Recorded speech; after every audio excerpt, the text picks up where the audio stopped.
America के share बाजार में बुधवार को उस समय उछाल आया जब राष्ट्रपति डोनाल्ड ट्रंप ने कहा कि वे अधिकांश देशों पर लगाए गए टैरिफ को 90 दिन के लिए अस्थायी रूप से रोक रहे हैं।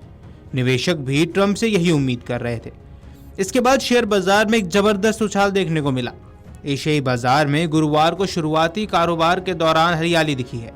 लगभग सभी शेयरों में उछाल देखा गया है। टोक्यो एक्सचेंज खुलने के तुरंत बाद जापान के बेंचमार्क में 2000 से अधिक अंकों की उछाल दर्ज की गई। निवेशकों ने अमेरिकी राष्ट्रपति डोनाल्ड ट्रंप के ज्यादातर टैरिफ पर 90 दिन के अस्थायी रोक के फैसले का स्वागत किया है। दरअसल ट्रंप के फैसले के बाद बुधवार को वॉल स्ट्रीट पर अमेरिकी शेयरों का इतिहास में सबसे अच्छा दिन रहा। इसके बाद एशियाई बाजार भी गुरुवार को गुलजार दिखे।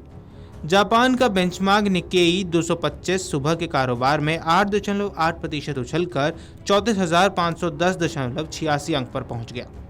ऑस्ट्रेलिया का S&P और ASX 200 अंक यानी 5.1% बढ़कर 7,748 अंक पर पहुंच गया। दक्षिण कोरिया का कोस्पी 5.2% बढ़कर 2412 अंक पर पहुंच गया। ऐसे ही हांगकांग का हैंग सेंग 2.8% बढ़कर 20,821.48 अंक पर पहुंच गया, जबकि शंघाई कंपोजिट 0.6% बढ़कर 3207 अंक पर कारोबार करता दिखा। पिछले 5 दिनों में हैंग सेंग इंडेक्स में काफी गिरावट आई है।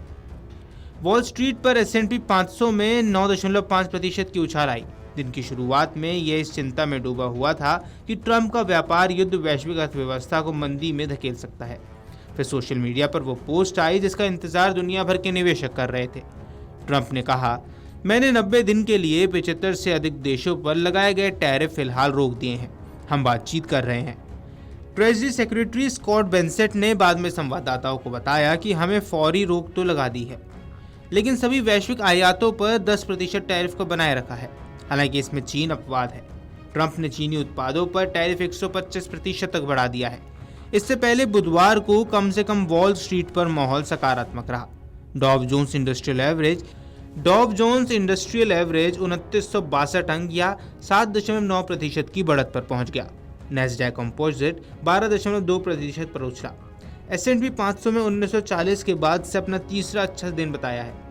8 अप्रैल को अमेरिकी शेयर बाजार लगातार चौथे कारोबारी दिन गिरावट में बंद हुए थे। डाउ जोन इंडेक्स 320 अंक या 0.84% की गिरावट के साथ 37,645 के स्तर पर आ गया था। शुरुआती कारोबार में इसमें करीब 4% की तेजी थी, यानी ऊपरी सतह से ये करीब 5% नीचे बंद हुआ।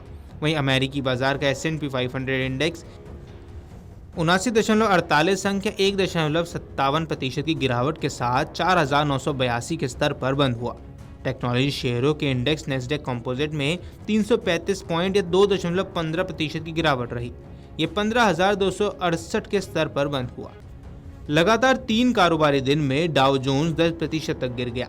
वहीं मंगलवार की गिरावट के बाद 4 कारोबारी दिन में डाउ जोन्स की कुल गिरावट 11% से ज्यादा रह गई। हालांकि एक ही दिन में तेजी ने बाजार की इस गिरावट को लगभग कवर कर लिया है। आपको बता दें कि 3 अप्रैल को अमेरिकी राष्ट्रपति ट्रंप ने दुनिया भर में जैसे को तैसा टैरिफ लगाया था, यानी रेसिप्रोकल टैरिफ लागू कर दिया था। भारत पर 26% टैरिफ लगाने का ऐलान किया गया। चीन पर 34%, यूरोपीय यूनियन पर 20%, साउथ कोरिया पर 25%, जापान पर 24%, वियतनाम पर 46% और ताइवान पर 32% टैरिफ लगा। अमेरिकी राष्ट्रपति के इस कदम ने दुनिया भर में टैरिफ वॉर शुरू कर दी।